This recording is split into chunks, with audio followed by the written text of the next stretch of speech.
Speaker, I yield 3 minutes to the gentleman from Kentucky, Mr. Massie. Gentleman's recognized for 3 minutes. I thank the gentleman from Ohio. You know, the Democrats today say they don't want to take your guns away.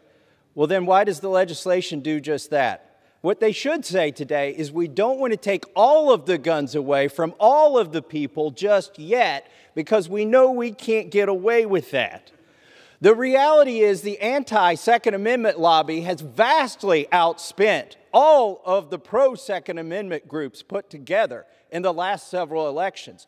Who is in the pocket of who?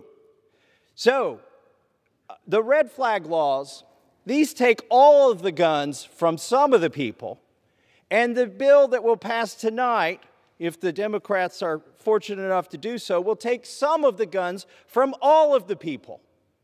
Now, why are gun owners concerned? Why are the gun owners who don't own so-called high-capacity magazines, for instance, concerned? Why are the gun owners who don't own, for instance, AR-15 style rifles concerned about this legislation? Because they know the legislation won't work, and the response to this unserious, unconstitutional legislation that will allow the school shootings to continue will be more gun control from the Democrats.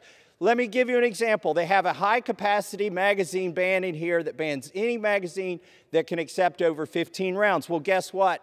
At Virginia Tech, the shooter carried 17 magazines, none of which held more than 15 rounds, most of which held 10 rounds. The shooter at Columbine carried 13 magazines, each of which held 10 rounds. This legislation would have done absolutely nothing. It's not about how many rounds does the magazine hold. It's about the evil intent of the shooter, and is there somebody there with the capacity to stop that shooter before they can get going?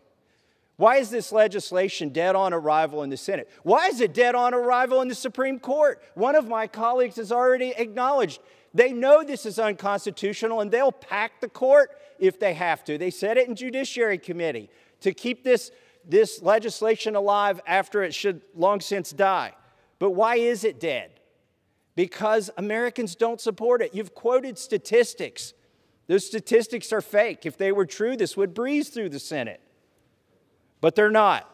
And so I urge my colleagues to respect the Constitution, respect the will of the American people, to respect the safety of American citizens, and most of all, the safety of children. Let's do something to protect them instead of these fake virtue signals that will do nothing but to curtail the Second Amendment rights of Americans. And with that, I yield back to the